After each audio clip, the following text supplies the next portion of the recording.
This episode contains graphic descriptions that some audiences may find disturbing. Listener discretion is advised.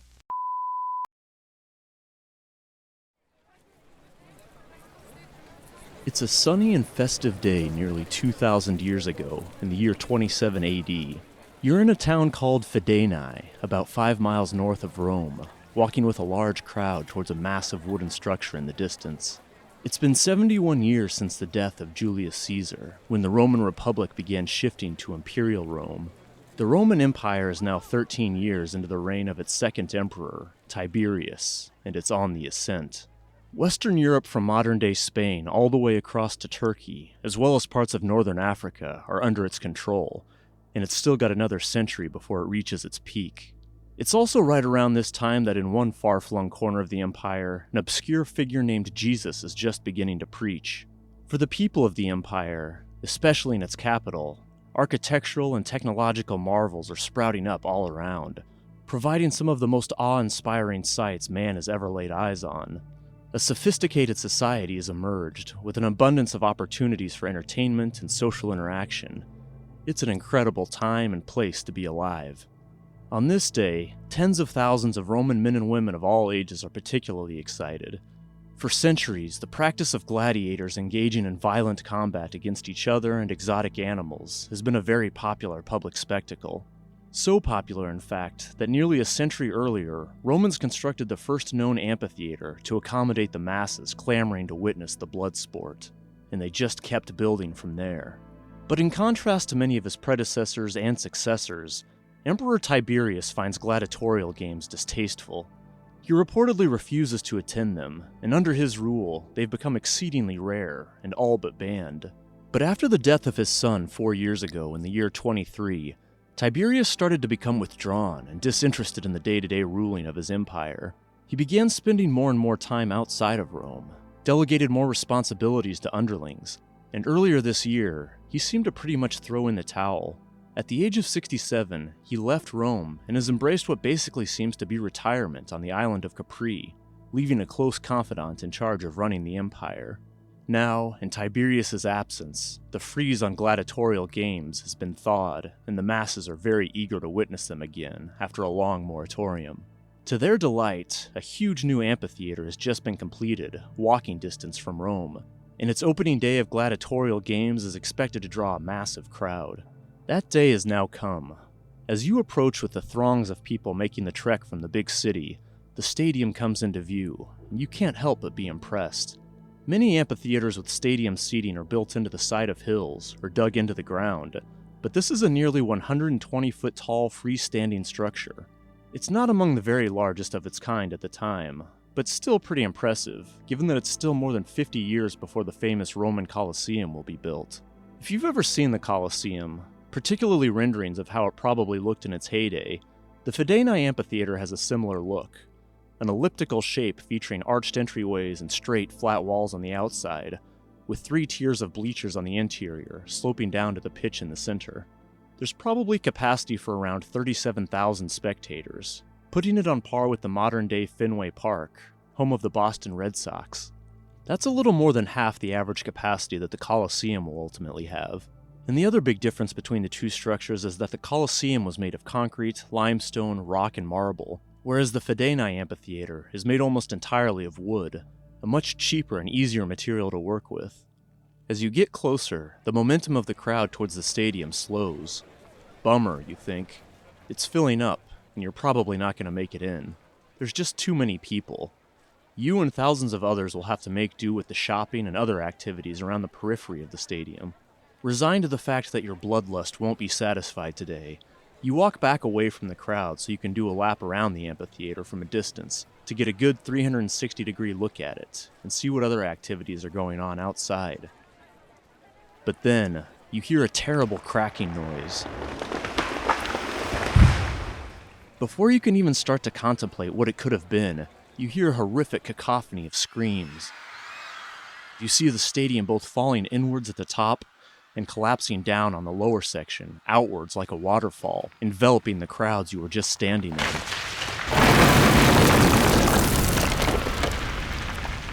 You jump to the ground and cover your head as the piercing sound of hundreds of snapping wood beams works its way around the entire stadium.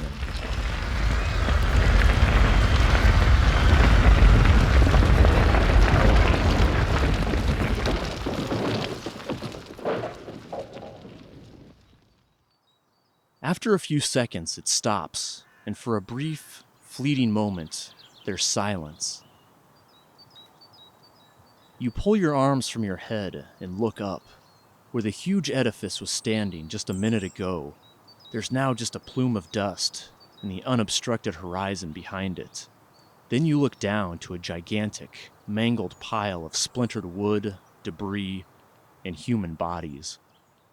A chorus of screams tears through the silence, joined by the most terrible and overwhelming sounds of moaning and wailing you've ever heard.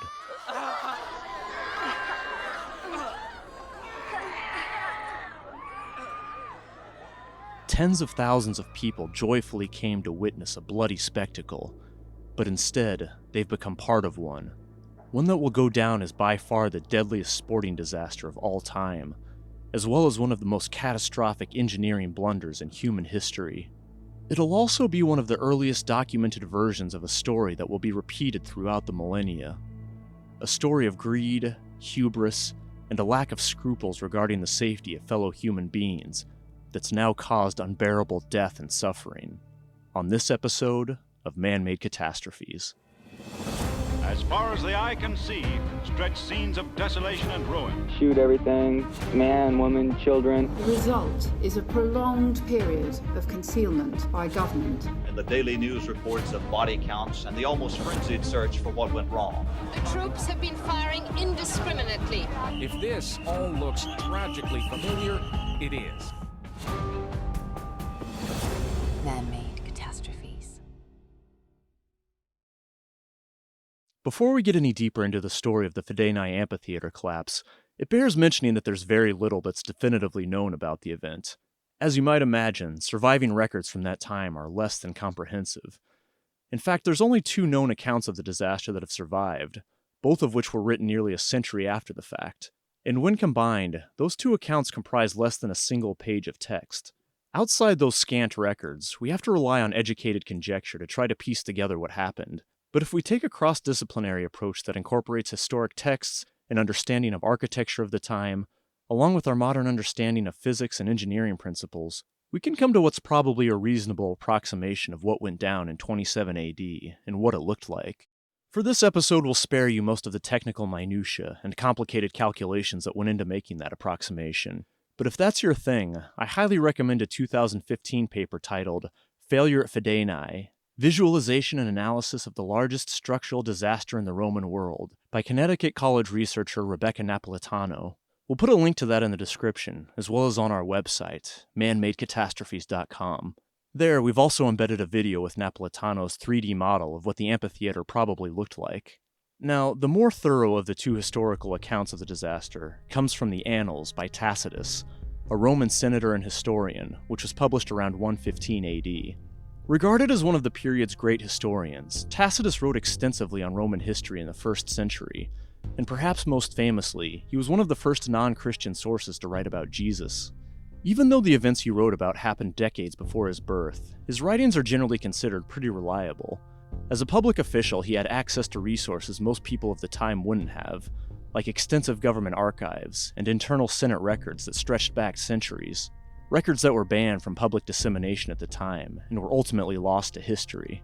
The second account comes from the historian Suetonius in his work, The 12 Caesars, a more sensational and gossip-laden historical work that was published in 121 AD.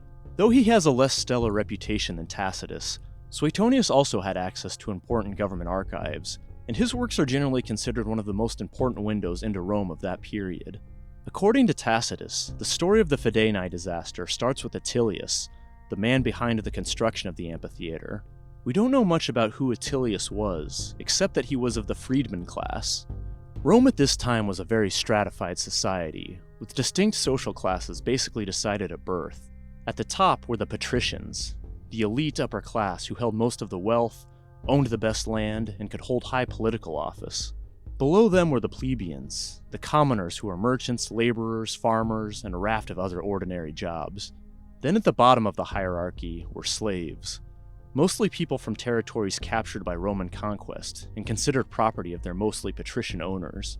Somewhere between plebeians and slaves were freedmen, those who had been freed from slavery, whether it be by consent of their master, political intervention, or by purchasing their own freedom. Once they were free, they were considered Roman citizens, albeit ones with certain limits both by law and informal stigma. But their low social status didn't necessarily equate to poverty, quite the opposite in many cases. Patricians at the top largely inherited their wealth and status. They would have thumbed their noses down at engaging in any sort of entrepreneurship, regarding it as unbecoming of nobility. Everyday plebeians wouldn't have had this hang-up, but counterintuitively, freedmen would have had some important advantages over higher status plebeians in becoming successful entrepreneurs. Their time in slavery may have taught them some key skills that would later prove useful in starting their own businesses.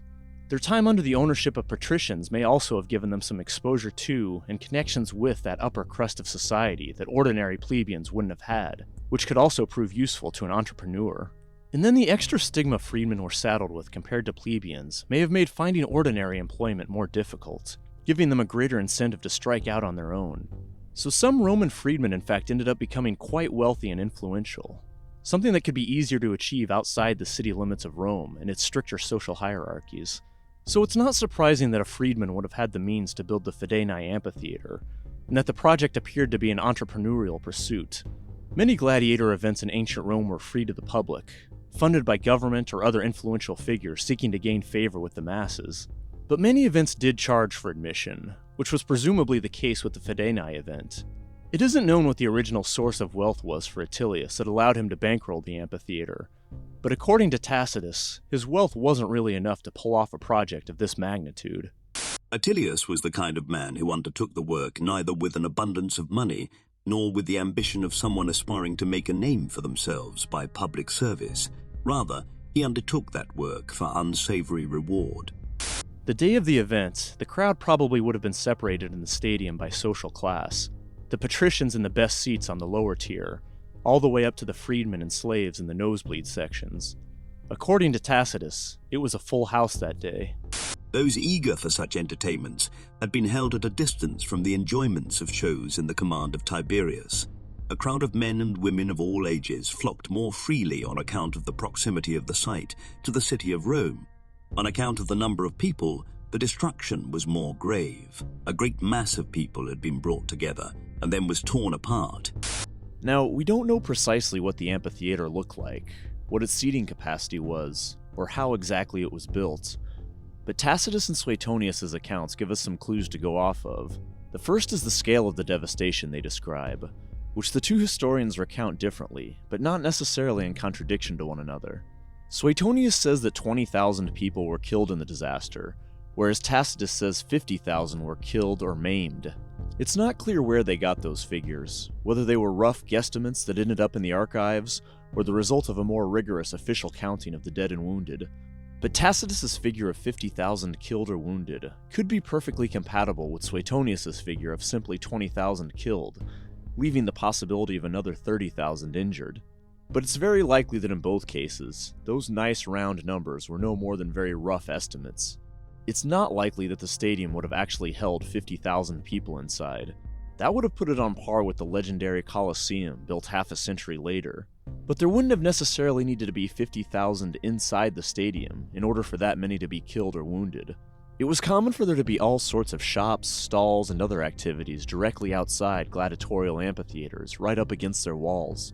So if the crowds outside were thick, as they appear likely to have been, many outside the amphitheater could also have been killed if there were an especially spectacular outward collapse, which indeed, Tacitus recounts as what occurred. In her paper, Napolitano estimated 37,400 to be a plausible seating capacity for the amphitheater, based on written accounts, what's known about other similar structures of the time, and other complicated calculations, which again, I'd encourage you to check out that link below if you want to get into the nitty-gritty of those figures. But no matter which way you look at it, the death toll must have been staggering, and well into the tens of thousands. Or as Tacitus described it another way, an unforeseen catastrophe unfolded, matching in both similarity and scale the death toll of great wars. The beginning and the end of this disaster happened at the same time. That line that the beginning and end of the disaster happened at the same time could also be translated as, no sooner had it begun, it ended, or it ended in a moment. It seems to be stressing that the collapse happened very quickly and without warning, and Tacitus gives some other clues as to how exactly it unfolded. Attilius, a certain man of the freedman class, had begun building an amphitheater in which he might celebrate a show of gladiators. He neither placed the foundations under the structure through to solid ground, nor did he build the wooden framework with strong joints. The building was densely crowded. Then came a violent shock as it fell inwards or poured outwards. It drags headlong and buries an immense force of people, including both those having been attentive to the spectacle and those who were standing around the building. So it seems there were likely two big, interconnected problems. The main support beams didn't reach all the way to the bedrock, and the wooden joints that held the stadium together weren't up for the task.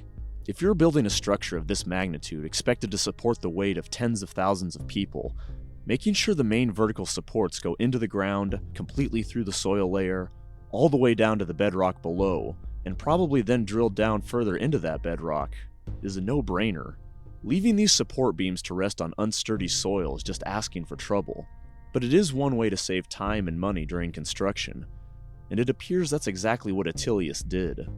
According to Napolitano's calculations, based on the probable audience size, the type of wood most likely used in construction, and the soil composition, it's likely the support beams were placed a few feet deep into the soil, deep enough that the amphitheater would have seemed pretty sturdy when completed, and would have held together long enough for people to fill it.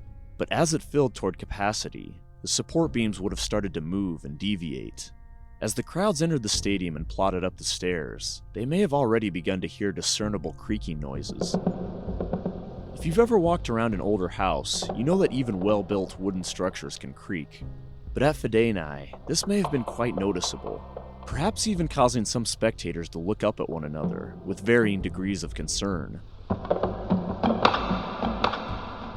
Uh-oh, someone says to a companion with a laugh. But it's their first time in a wood structure of this size, so they assume it must be normal. With a project this huge, surely the builders knew what they were doing. The superficial grandeur of the building probably added to that false sense of security. But as people made their way inside and up to their seats, if they were observant, they may have noticed some clues that construction had been rushed and done on the cheap. Maybe the steps and walkways were uneven. Maybe the wooden bleachers were splintery and lumpy. And as the stadium fills, it continues to moan with creaking noises, and people probably even start to feel the subtle movement beneath them. It's not known how far along the show made it before the collapse happened, whether it was right as the stadium filled up, or after some of the games had already transpired.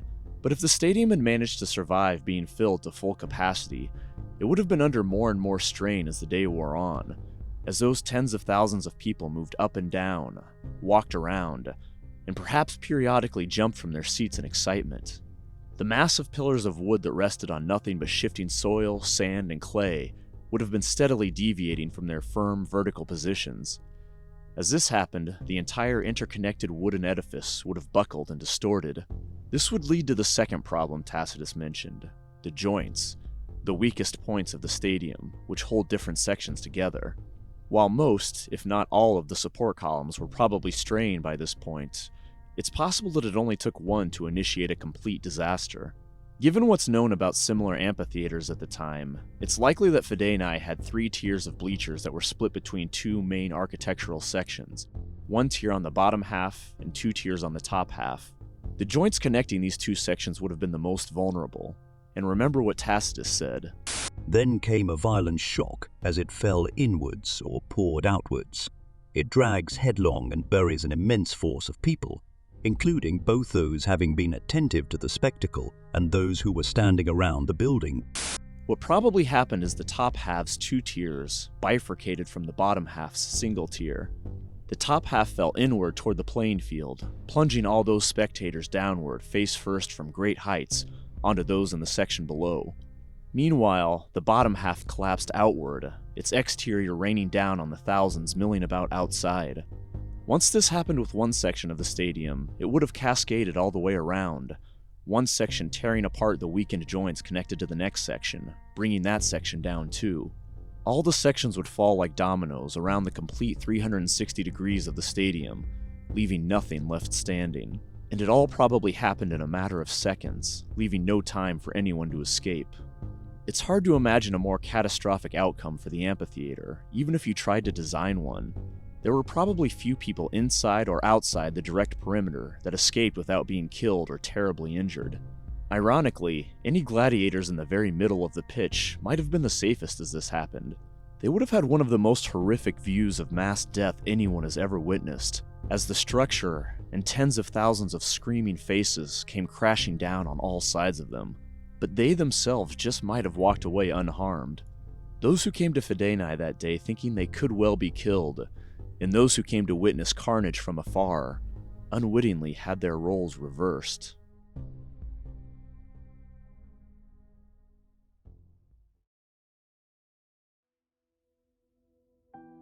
Much of Tacitus's brief account of the Fidenae disaster discusses the immediate aftermath.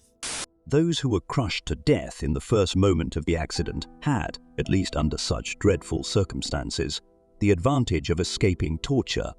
More to be pitied were they who, with limbs torn from them, still retained life and knew their wives and children lay there too. In the daytime they could see them, and at night heard their screams and wailing. It's hard to fathom what a horrendous scene it must have been.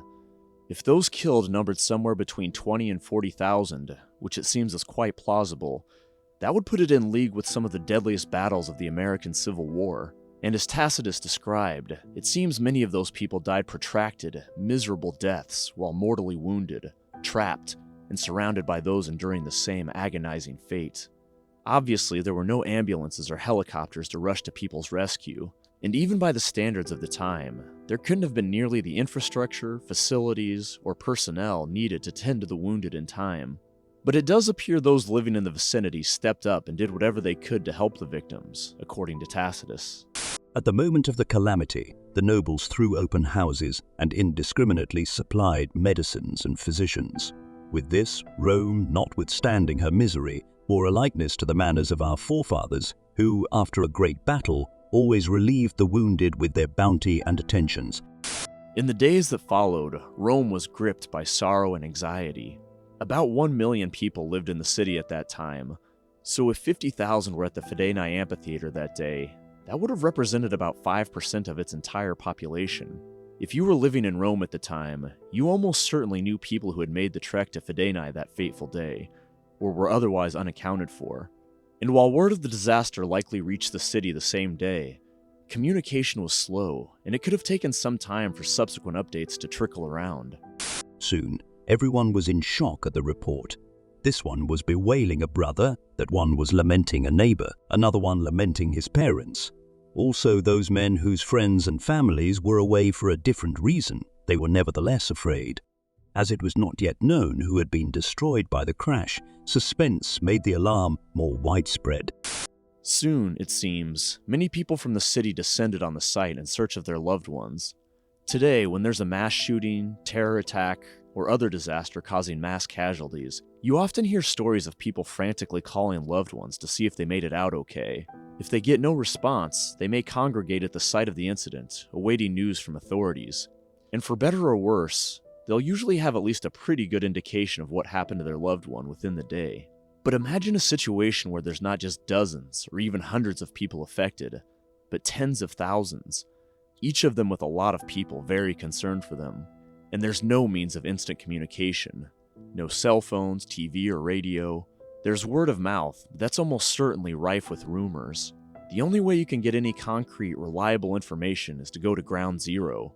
So there must have been swarms of desperate people crowding around the disaster site within hours of it happening, and for weeks afterwards.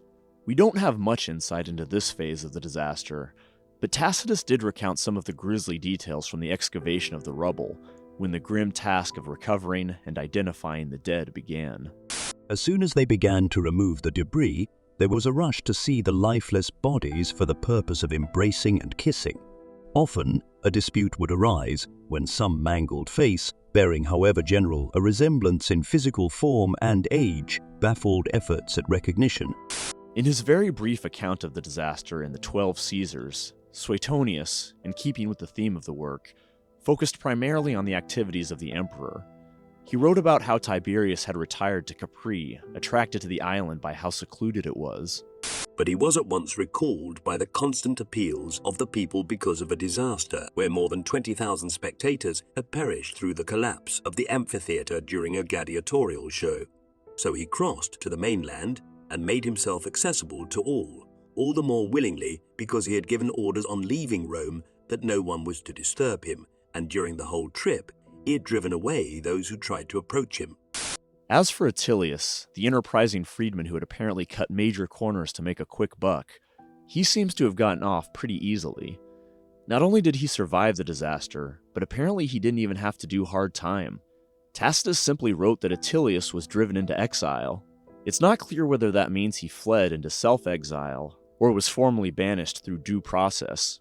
If the latter, it probably would have meant he was stripped of his Roman citizenship, had all his assets confiscated, and was kicked out of town, never allowed to return or communicate with those in Rome. Perhaps he would have been sent somewhere remote within the Roman Empire, like to the islands of Corsica or Sardinia, or maybe he would have been sent on his way entirely out of its jurisdiction. We don't know what his ultimate fate was, but it seems he was at least able to escape execution or mob justice.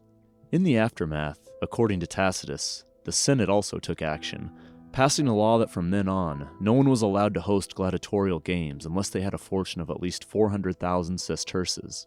Now, trying to convert that to any modern currency for comparison is pretty difficult for a number of reasons, but a day's work for a laborer around that time may have gotten them around 2 or 3 sesterces. So 400,000 would have been a pretty sizable fortune. The Senate also decreed that no amphitheater was allowed to be built unless the foundation had been examined and determined to be solid. It's a pretty early example of building codes being written into law. But unfortunately, it wouldn't be enough to end stadium disasters in ancient Rome. In 140 AD, disaster struck the famous chariot racing stadium, Circus Maximus. There, an upper tier of the stands reportedly collapsed, killing more than 1,100 people. This apparently happened after thousands of additional seats had been built onto the already massive venue, though little else is known about the event. But even far more extensive building codes and formal oversight mechanisms that had evolved by the 20th and 21st centuries haven't been enough to fully prevent the same story from being told again and again. Whether it's China's Banqiao Dam, or India's Bhopal disaster, Seoul's Sampung department store, or Florida's Surfside condominium, when there's a greedy imperative to fast-track construction and cut costs at every turn, it can be hard to look beyond the next buck, and one can easily lose sight of the fact that they're gambling with people's lives. In many ways, we've hardly changed over the past 2,000 years. This episode was based on actually not a lot of sources this time, because there aren't that many that exist. But again, one of the most useful was the paper Failure at Fidenae, Visualization and Analysis of the Largest Structural Disaster in the Roman World, by Rebecca Napolitano. Then there were also the classic works of Tacitus and Suetonius. For links to those, and to see some visualizations of the Fidenae Amphitheater, head to our website at manmadecatastrophes.com, where you can also check out our whole archive and see images from other catastrophes we've covered. If you enjoyed this episode, please help us keep making more by hitting the subscribe button wherever you listen to podcasts, and shoot a link to someone else who you think might enjoy it. Thanks for listening.